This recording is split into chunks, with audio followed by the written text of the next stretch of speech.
I'm looking at the field, right? Because they're about to exit or they're about to enter. Everybody else is looking backwards. And I'm like, what is happening right now? And everybody is looking for Taylor Swift because she's arrived.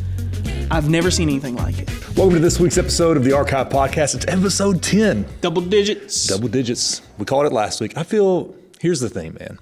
There's something significant about it. I don't remember what the statistic is off the top of my head, but there are a sizable amount of podcasts who don't even get to episode 3, let alone double digits, bro. We are in the stride. We are, we've got it figured out. We've got the lighting. We got the cameras. We got the flow of it. And now it's just consistency. And let's see where this thing goes.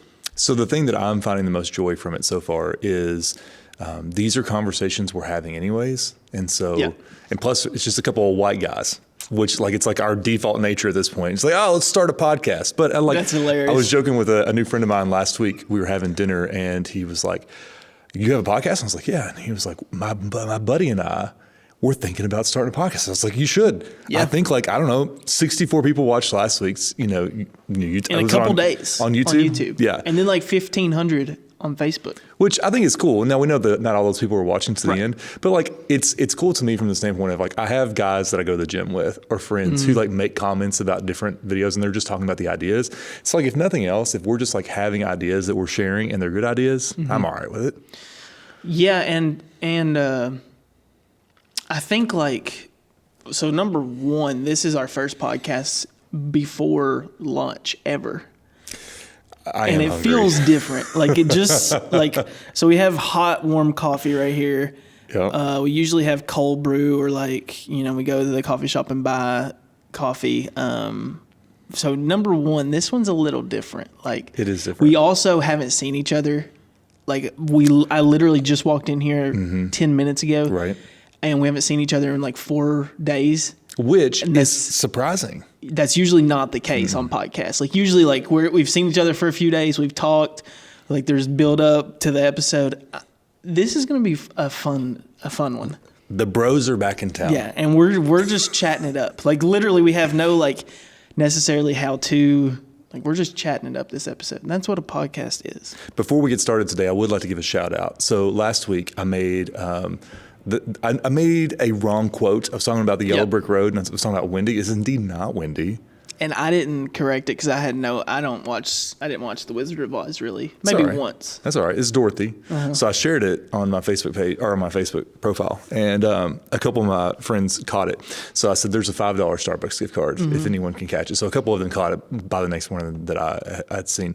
And so congratulations to Allie and to Karen for getting it. One of them decided they wanted a Coke. The other one got the Starbucks gift card, and they replied back, and Allie said, "We got a flat white." Because you guys talk about it all the time. And I was like, if that's not the coolest thing in the world, I don't know what is, man. That is the perfect segment just into a little glimpse of what this episode is going to be pertaining to. It is, yes. Just that personal brand recognition.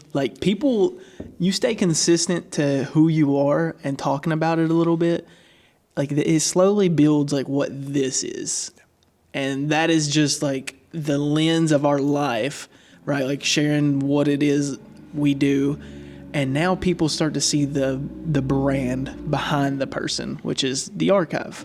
Now, I don't want to get into it just yet, but this weekend I did go to Kansas City. Tell me about it. And I want to talk about that for a second. You're not a massive football fan. Okay. I can watch a game. I understand the rules, and I get that people are very passionate about it. But I'll be honest with you, I'm there for the food, man. Do you know who the best team in the world is? Is that a subjective or an objective question? It's pretty objective. No, I don't. The Kansas City Chiefs. So explain it to me, because I'll explain it to you in pop culture. This is Taylor's team. I need to talk on this for a second. I'm ready for it. Because listen, I want to put it out there for people so that if it offends them, we just get rid of those people. No. This won't offend. No, I'm just saying, I need to say it. And my wife will back me up on this. I have been a Taylor Swift fan since the early days. We are riding around in our early marriage, and I'm blasting 1989. I love that album. So come at me, bro. I love Taylor Swift. So I am at a standstill from this weekend. I have never experienced anything like this. So I went to the Kansas City Chiefs Bengals game.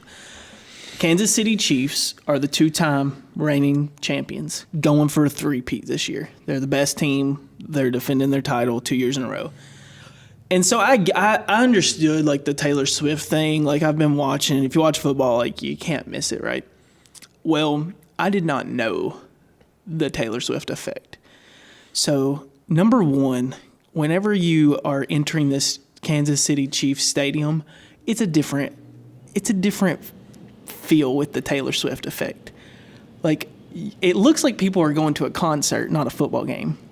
Big boots, the Kelsey jerseys, like, dressed up nice. Like, you can tell these aren't your average football fans ready to eat some hot dogs in the game. So I got there. We had amazing tickets, 50-yard line. And as they are about to run out in front of 70,000 people, whatever it is, the Kansas City Chiefs are about to enter the field. And I'm looking at the field, right? Because they're about to exit or they're about to enter. Everybody else is looking backwards. And I'm like, what is happening right now? And everybody is looking for Taylor Swift because she's arrived. I've never seen anything like it. Like, the team is about to run out on the field, and I am the only one looking at the field. And everybody else is taking pictures backwards for Taylor Swift. And so the Taylor Swift effect is more than real, and it is the craziest thing I have ever seen at a sporting event. Like, nobody cared about the game. They cared about when Travis Kelce was on the field, when he caught the ball, all eyes went backwards to Taylor Swift's suite, which we could see. Like, she was 50 yards away from us. I knew it was real, but it is real, and it is crazy.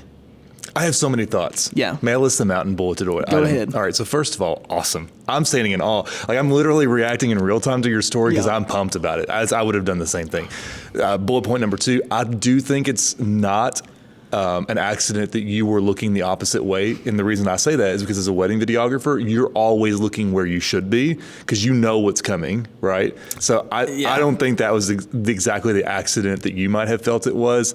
Like, I think it's just like your brain. I don't care for it. Like, I don't hate Taylor Swift. I don't love Taylor Swift. I just want to watch football. Sure. And, like, even if it was LeBron James back there, like, I don't really care. But I was speechless at the Taylor Swift effect. I mean, it was, and everybody I told that I was going to the game, like, their first question was like, "Oh, you gonna see Taylor?" Like, it was just, I'm shell shocked still, and I don't. The game was phenomenal, best game, like the loudest stadium ever. It was a great weekend, but I'm feeling sleep right now. Like, we got back, we left yesterday at 7 a.m., drove 9 hours pretty much, and so I'm still feeling that, like, car ride lag. I do have one more bullet point. Go ahead. Bullet point item number 3. So here's what I find interesting from a communications perspective, because that's what I do. Like, this is the way I analyze everything. I am on the outside of footballdom, right? Footballdom as a thing, observing and just taking in trends. I just find it all fascinating. What I find wild is some people's disdain for Taylor. Yep. And here's the thing I find interesting about it. So one of the things that I do is help produce live events. And so I am really used to calculating down to the second how much someone is either on camera or on stage. So when I looked at the stats on how often she's shown, right, on camera, and then compare that to the amount people are upset by it, it's like, man, there are a lot of things to get upset in the world by. That's not one of them. Number 2, I have 2 tiny women at home, 2 tiny interns. And here's the thing. I'm looking at her and I'm like, you know what? I'm not looking for her to be perfect, but she's a fairly great role model. Yeah. And so I love the fact that, one of my main things is I'm like trying to get my girls looking at like high level executive, female leadership and what that looks like. Right. And I'm like, here's a pretty great example. She's not a sex icon. She's not all these other like Right. stereotypical icons that we make women out to be. She's just a businesswoman. She produces great music. I enjoy it. And like, I think that's a really positive effect. So the hate for Taylor Swift, I don't get it. And we've got no room for it in the archive audience. I'm just saying. I'm taking a hard stance. I have Taking no a hard negativity at all for it either. Even on TV, like I love it. Like bring more eyes to the sport of football. That is fine with me. Very interesting. This was to me. So I expected they would use the Taylor Swift bump on the Jumbotron at the game. Let's show Taylor Swift every now and then just to get that like little jolt. Little hit. Not once did they show her live at the game. That was fascinating to me. They did not show her on the Jumbotron one time. Now I would assume so that Travis Kelce is not distracted mid-game. But that was shocking to me that they did not show her one time on the Jumbotron. That is wild. Yeah. Okay, so I could talk about Taylor Swift, and I really could dissect the 1989 album in its entirety because it's so wonderful. But we should probably go into it because this is actually, whether unintentional or intentional on your part, I would say probably intentional. That's actually a great segue into today's topic. So tell the people what we're talking about. So today we're going to talk about the importance of a personal brand. Let's stop there for a second. In your mind, what does that mean, that verbiage? Yeah, it's a business colloquial term, right? A term that's used among a particular group of people to refer to what's your reputation. So when you say personal brand, you can tell the person who's not in the line of work that we're in, that just means your reputation. That's it. And I would go even a step farther and say, if you have something you're wanting to point your audience towards, it's using who you are to point that thing in that direction. So using just your everyday life to point your audience in the direction of what you want them to know. I think it's that spot fair on, enough? man. And I think it's so- spot on. I think that's what I would say is that is the ability that a good personal brand has. Yes. One that's well developed is the ability to take, it's in looking almost like a mirror. If the light is shining on me, how can I then point my mirror to something I'm passionate about and then focus that amount of energy there? And I think it starts very intentional, and then it just becomes something that's more organic over time more than anything. Like I think about all my personal passions or like personal brand, or I think about all the brands that I'm passionate about the most. There is one thing in common. It's that I was passionate like following the person who was in charge of the brand or the face of the brand first. And then I developed a passion or a love for the brand that they were supporting through just their everyday actions. Yeah. And so maybe we could do this. So there will be people who will disagree on our definition of brand. That's totally fine. There are people way smarter than us who do that, and that's okay.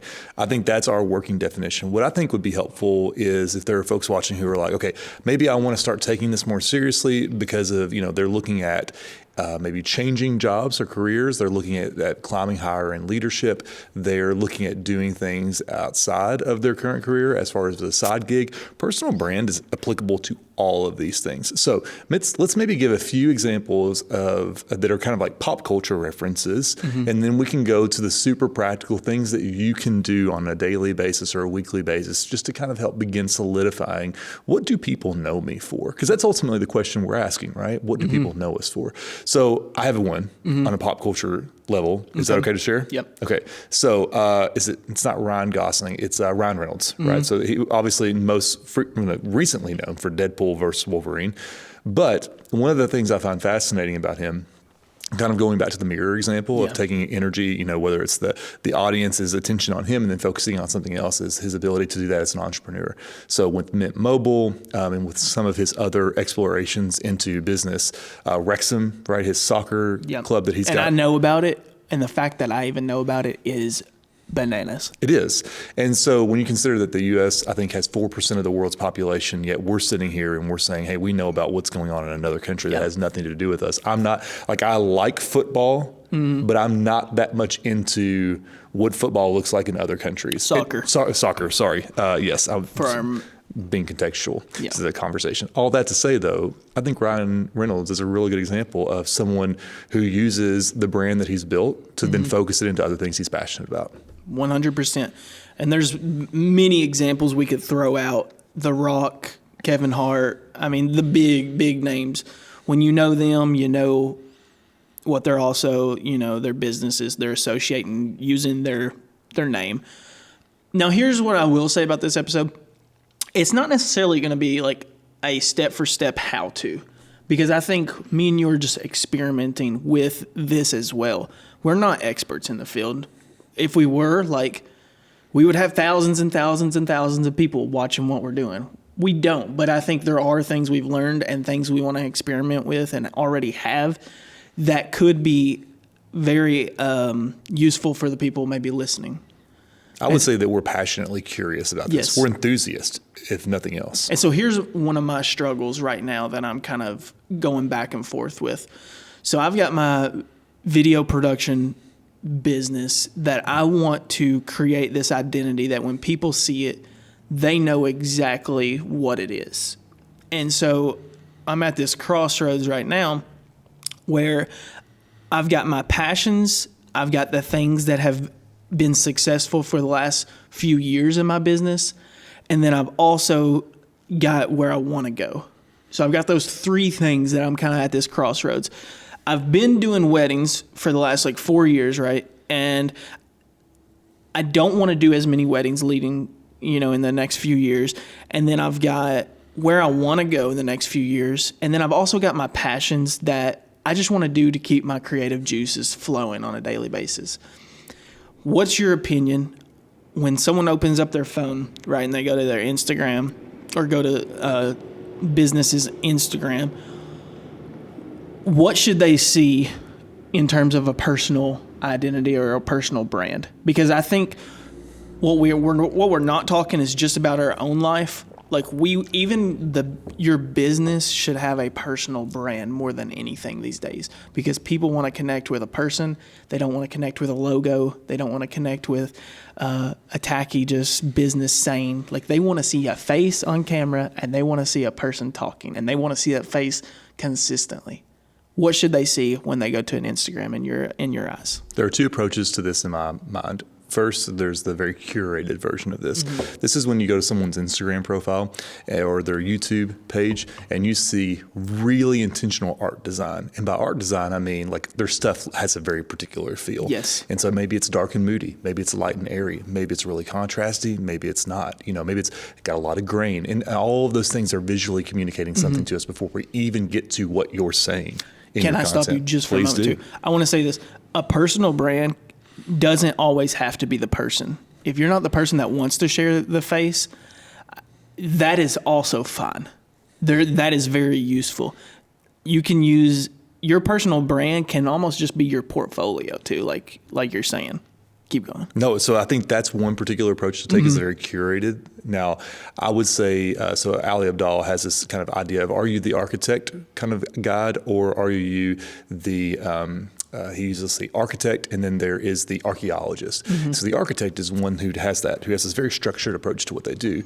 But his argument, and I think it's really smart, is that a lot of us are more of the archaeologist. We're digging into ourselves for who are we as a personal brand. That's my approach. So you're going to get on, and I show up differently on different platforms.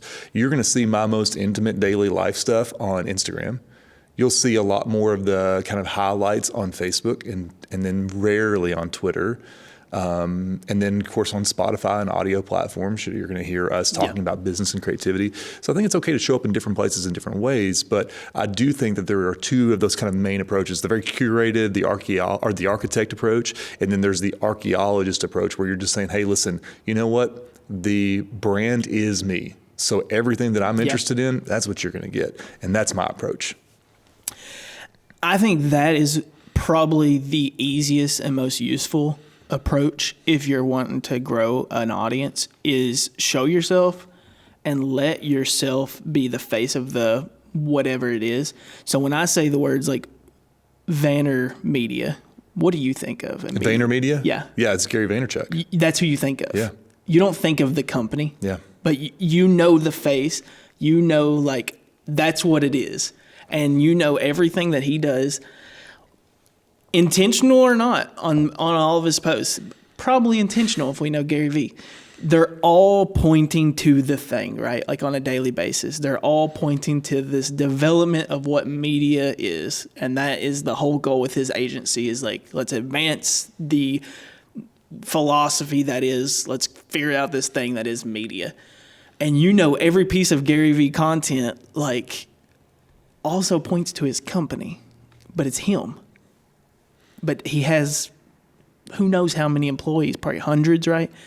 And they've built this company around one person, and now every single day, like it's his face, and that is in my eyes, that is the most useful way of growing a business. Let a person be the face and kind of branch everything out from that. I think that is what people want to resonate with on a daily basis, is seeing someone they are familiar with. When you open Instagram, and when I see a certain like business, I don't want to see what the business is doing. I want to see that face behind the business. And there was a few years when it was 2019. I was training for a half Ironman, and I wanted someone I could connect with that was going through that same journey of training. And so I came across this name, Nick Bear. I've talked many times about him. He was also training for I can't remember if it was a full or half at the time. And so I followed his journey on YouTube. At the time, he had 3 employees for his company.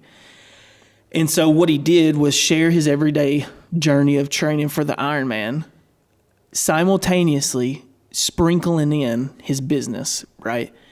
And whether I wanted to or not, I learned about his business. Whether I wanted to or not, I bought products from his business because he was doing them, and he was building this personal brand of, hey, I'm this guy who's training for this Ironman, but here's also this business I'm growing. I'm going to sprinkle in little snippets every single day of the like real things that come with growing a business, not the fake stuff like, hey, here's how much we did in revenue this month. No, like, here's the things I'm struggling with in business, and I'm just going to share it. And now he's got 50 to 100 employees. He's built probably $1 billion business, and it all started with just personal brand, personal identity every single day. I think that is the piece of advice I would give the most. And in fact, I did last week. I had a call. I was out of town and then had scheduled a call for later at night for someone else in a different time zone.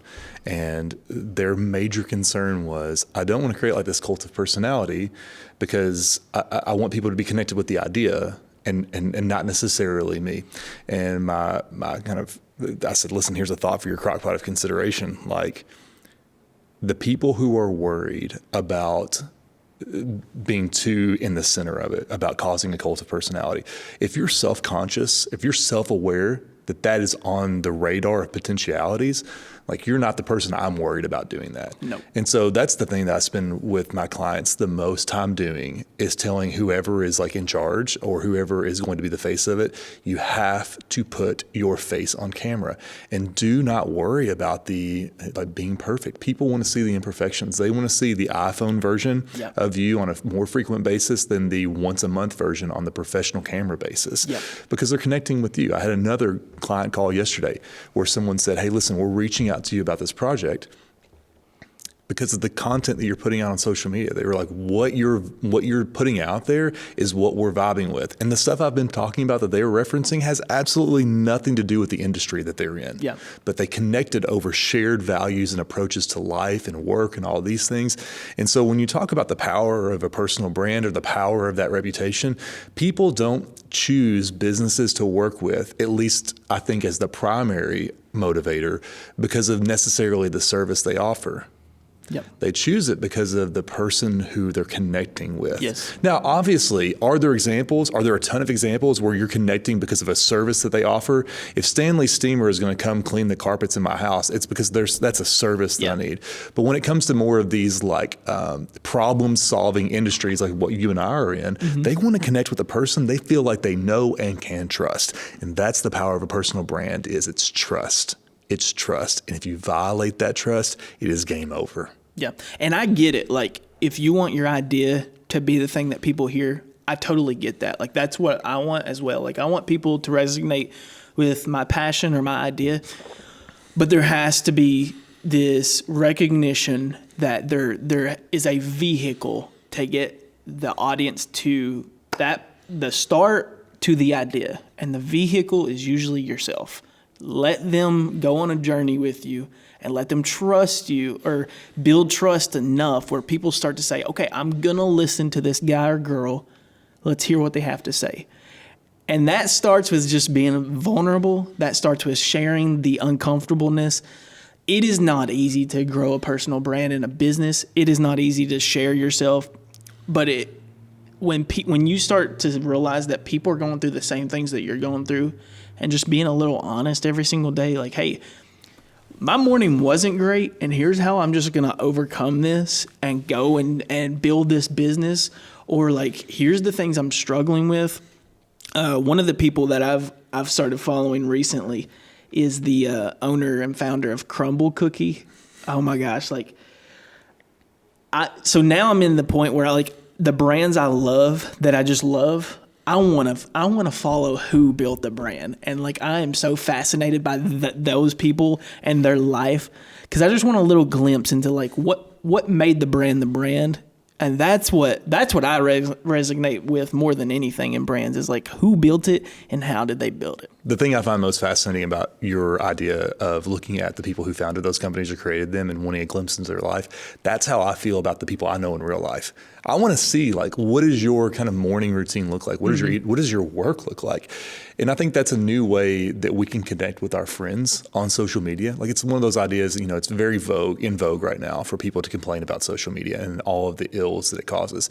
And are there dangers? Absolutely. I don't know if we've ever seen a better time for making a case that social media has dangerous edges to it. But there is an element of real connection there. Not a main form of connection, but a secondary or tertiary form of connection where we're saying, I'm getting a glimpse into the part of your life I don't often get to see. And it's that visual element or even the auditory element. So if someone's listening to this podcast right now and not watching it, they're hearing us have a conversation that is between two friends who have a studio together and are sharing their thoughts on, that's a form of intimacy that is interesting for people to get to see. So here's what I would say. Give me your first good piece of advice for someone comes to you and say, Austin, I really want to start building out my personal brand. I have some ambitions, some things I want to do. So where do I even start? So here's where you start. What is it you want to accomplish? So there's levels to a personal brand, I think. I think if you're wanting to be the guy or girl who shares tips and tricks or how-tos a lot, then you may want to post consistent daily stuff. You may want to just take the level of production down. Let's not worry about the quality as much. Let's just worry about the quantity, and let's pump out a bunch of content. If you want to be the person who puts in a little bit more production, puts in a little bit more care and time and energy into your personal brand, then maybe you're once a week, I'm going to post this podcast. That is kind of where I see it on that level. We want to put some effort into this. We don't want it to be a daily thing. We want people to come weekly. We want production to look nice. That's kind of where this level is. And then maybe there's a step above that where you're so my easiest way of thinking of this is Peter McKinnon or any other YouTuber. When you see their work, there was time into it. Their craft was planned out. The coloring was on point. There was real effort and time into it. And that's what I like about Peter McKinnon, amazing filmmaker and photographer. And when you click on that video, what you're getting. You're getting something that had a lot of time and effort and energy put into it. Maybe that's your personal brand. You want to be known for the person who puts a lot of time and effort and energy. And when people click on your content, they know they're getting a show. I think there's just levels. Figure out what level first you want to accomplish. If it's a daily thing, don't worry about the quality as much. Just get it out there. If it's a weekly thing, put a little bit more. If it's a monthly thing, take your time and make sure when people click that button, they're there to stay for a little bit. That would be my first tip. Yeah. I think I would say another thing to do from the very beginning is understand that you're always telling a story. And it's not in the sense that you have to tell these massive, stories, but you're always including a new angle, a new part of a chapter. And so don't feel overwhelmed. If you have this bottleneck when it comes to communicating on social media in particular, that's one of I think the biggest challenges that folks who are new to it face is like, I have all these ideas and then there's only so much time. And so I don't even know where to start. And it's like, well, hang on, let's just take one idea, pick one. And then what's the easiest way to communicate that idea? And so maybe it's you turn you lean your phone up against this potted plant here, you turn it into where the camera's facing, the selfie camera's facing you so you can see yourself, make sure everything looks okay. And then you're going to say, okay, what's something I'm passionate about? I want to talk about creativity. And here's my top tip for being creative. And so I'm going to talk to that video. I'm going to try to keep it under a minute so that it fits kind of within the normal attention span.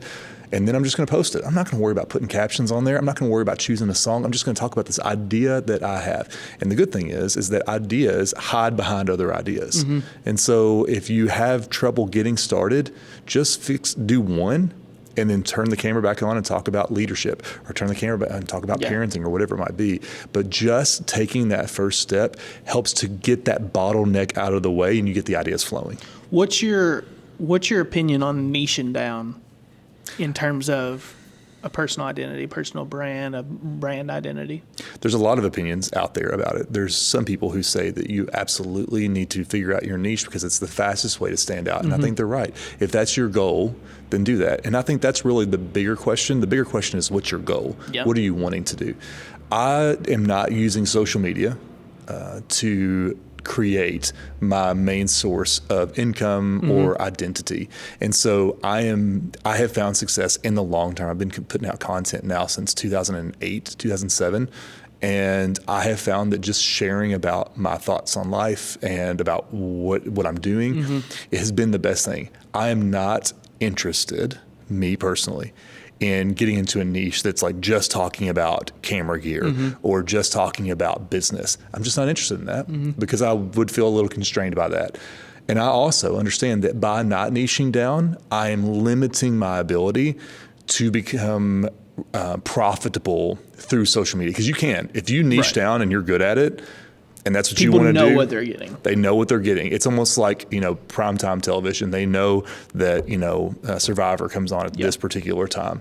But I'm just not interested in that. So when it comes to niching down, I think the question to answer before that question is like, what's your intended goal? Yeah. And then my recommendation for most people is you are the niche. Whatever your interests are, that's the niche. That's not bad. And there was another example I really wanted to make sure I said. This man named Devin LeVake, and I've been intrigued by him for a few years. He's a social media big time influencer in see, this is the interesting thing when I say and I'm thinking about what his niche is. It started out as the fitness world, and now it's evolved into this like supplement fitness just adventure world. Like it's the same thing. He niched down himself. And so now wherever direction he wants to go, so now he's opening up this like farm, this coffee shop farm, this like horse farm, like, but people are just like, all right, he's doing it, we're following. And he's built a business around his life, like his everyday life. And so now when people click, like, they don't care what they're getting as long as they get what he's doing. And I think that's one of the easiest ways to get started on a personal brand is let yourself just be the identity of it and let everything else just kind of grow around it. Because you'll kind of figure out what sticks and doesn't stick. And typically, if people are resonating with one thing that you're sharing more than the others, you're probably going to gravitate towards that naturally anyways because you want people to respond to what you're creating. But I think a personal brand should also just be authentic. That's okay. So that would be, if I were to give, one major piece of like encouragement, it would be that be authentic to who you actually are. So I think really like right now, there feels like there's a lot of societal pressure to have a lot of opinions and commentary on politics. We're heading into an election year for president. There's also other things, especially here in the Commonwealth, that are on the ballot. So there's all of this conversation right now that exists around all those things. A lot of hot takes happening, which is good. We should have vigorous conversation, and disagreement does not equal disunity, right? We can have that. That's good. That's what big families do. I grew up as a family of 7 people. Like, that's just part of how we roll. But if that's not who you are, don't feel the pressure to then form this opinion on something that you're not actively involved in or informed in. And so that's an example I use right now because it's hot. It's right there at the front of it. But my encouragement on like once November is over, if somebody's watching this, and let's say it's, June of 2025, my second piece of encouragement around that is find the thing that you're interested in contributing to. So if you're having trouble figuring out, okay, what do I even talk about? I know I want to do something, but where do I start? Find something that you're passionate about talking about, or interested or curious or enthusiastic about. And you don't have to be the expert about it. Just be enthusiastic about it. And then how can you contribute to the conversation? You might find that you're good at popularizing old ideas. So you can talk about a quote that you find inspiring and how that works into your daily life. You might come up with some ideas that are original to you, and you want to talk about those, or frameworks, or different things like that. The entire idea, I think, around building a personal brand really should come down to what are you enthusiastic about, and how can you contribute to the conversation around it? 100%. These would be my quick things that I'm trying to work on, and that you may be able to apply to if you're listening. Especially, I'm really big into social media right now. I feel like I want to invest a lot into my personal brand on social media, and so these are kind of the things that I'm thinking of whenever I open up my social media that I want to trend towards the next year. Really making sure I nail these down. And this is intentional things that I'm thinking about when I'm posting. Yes, I want to post what I love, but if I'm trying to grow my business, I really need to have an intentional plan. I mean, that's just how it is. If I want to grow my personal brand. So these are kind of the things that I'm thinking of. Whenever someone opens up my Instagram, I want them to really know what they're getting immediately. So if they're hitting that follow button, they can expect what they're going to get in the next week by just a glance. I think that's really important. When you open up some businesses' social medias, you just don't know what you're getting, and you're less likely to stay. And when you know what you're getting and you click that follow button, you're more likely to stick around for a long time. And I thought this was interesting. I was listening to a podcast the other day, and this guy used to be an editor for a really large YouTuber. And whenever he was no longer that YouTuber's editor and he started doing his own artistic work, every time he posted, this was a couple years later after the fact, every time he posted one of his pieces of artwork, he lost 50,000 followers because people were reminded they followed him and they no longer wanted to. And so that is one of the things you'll experience with this personal brand shift, is there will be a process of weeding out the people who are just not interested, and that's okay. That is actually one of the best things, is whenever you really hone in on that one thing. I think it is very useful niching down what is the thing you want people to know from the get-go. There will be this time of you're going to lose a little bit, but in the long run, your investment's going to be a lot larger, because you're going to attract the audience you actually want to attract and people who actually care for what you're creating. That would be one of my first pieces of advice pertaining to social media identity, is when people see you on social media, what are they getting, and do they know that immediately? I think that's brilliant, man. I think it's brilliant. And especially when you begin to consider our ideas of people are just that. They're our perceptions. And so let's go back to the top of the show for a minute. When we talk about what is a brand if it's not a personal reputation, right? That's how I would define it. But there are 1,000 different opinions of who I am as a person. I can control that about as much as I can control the angle of a beam of light coming out from a flashlight. I'm saying that I kind of want to be known in this realm, right? And then as The farther that goes out, the more spread that there is. And so that's like people's opinions. The people who are really close to me, they know that I focus on the things within this boundary, Yep. right? But the further that goes out, the greater of a distance there is for people's perceptions of me that don't know me as well. And so if you are known, if you're like, man, listen, I don't want to start talking about, this stuff because I've been known for Yep. these other things, and maybe I'm not proud of who I used to be. Guess what? That beam of light's over here. All you've got to do is turn this on, and you do have to turn down the volume a little bit on your caring about what other people's opinions of you are if you wouldn't actively take advice from those people. Yeah. And so I think there is a little bit of that, and to not be afraid of if certain people begin to unfollow you because you were once known for this and now you're known for this. I tell high schoolers this all the time when I speak to them, panels or whatever. Listen, explore the things that you think you're interested in. Yeah. For two reasons. One, you're going to wake up at 30, 10, 15 years from now, you're going to feel like a baby. You're going to have all the energy that you had when you were 18, Yep. but you're going to have all the more knowledge and wisdom. So it's great. Turning 30 is fantastic.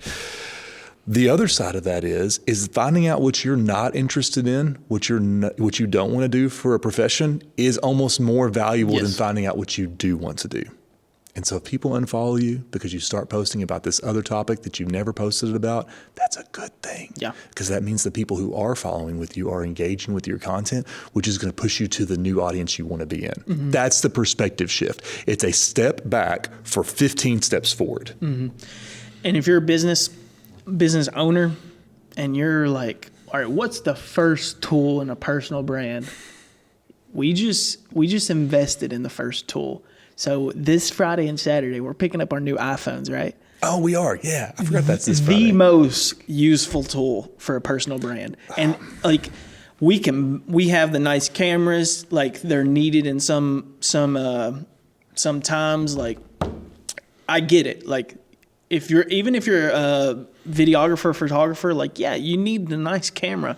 But more than anything, man, this is the most powerful tool that has ever existed in terms of personal brand identity. Share.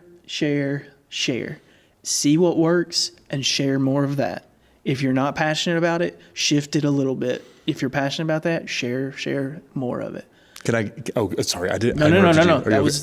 was the end of the monologue. Okay, I have two. I want to start doing this. I have a new challenge for us at the end. Okay. Let's give people continuing education resources. Yes. So my wife's a teacher. She always has this like continuing No, I like education that. resources. I like that. So here are two resources I'm going to point people to this week. Okay. So I think a lot of people have Spotify. I think Yeah. some people do. I was Let's- once an Apple Music guy. I'm a Spotify guy through and through now, and I think most people are. Yeah. Okay, so Spotify Premium allows you to have a certain amount of audiobook hours per month that you can listen to.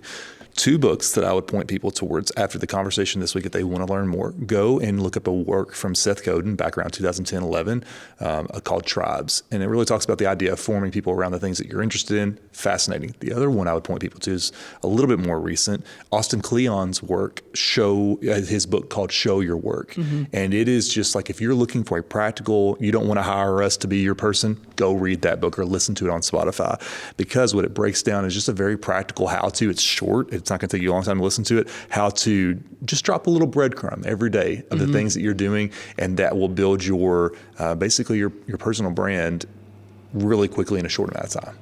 I'm going to drop 3 names Okay. on social media that if you want to know about the power of a personal brand, like you follow these guys, they've got it dialed in. 4. I'll share 4. They've got it dialed in. Jesse Itzler, he was once the owner of Coconut Water. I can't even think of the name, but Jesse Itzler, Nick Baer, Devin LeVake that I already mentioned, and then Gary Vee that I've also already mentioned. They'll share tons of their self every single day. They're successful business owners, entrepreneurs. Here's what I also love about those 4 examples. Their ages are like perfectly distanced. So if you want to follow Devin, he's like 29. If you want to follow Nick, he's like 30 something, 35. Gary Vee's probably like 40 or 50, and then Jesse's 50 something. So man, those are great resources to get like daily useful content ideas from them and see what they're doing. I love it, man. All right. So next week, episode 11. Yes, double digits, number 10. It was awesome. This was like our first just chat back and forth. Like we've pretty much been prepared to go like every other episode. Like, hey, here's what we're gonna talk about. Let's roll with this. This one was just like, hey, let's just chat for 45 minutes. I love it, man. And listen, if you have any comments, suggestions, or if you have any suggestions on topics or questions, throw them in the comment section below, whether on YouTube or on Facebook, Spotify, do the thing, and share it with a friend. Share it with a friend, man. Send it to a friend. There's nothing wrong with that. I mean, we need more of that. Absolutely. All right, guys, thanks for it. We'll see you in episode 11 next week. Peace.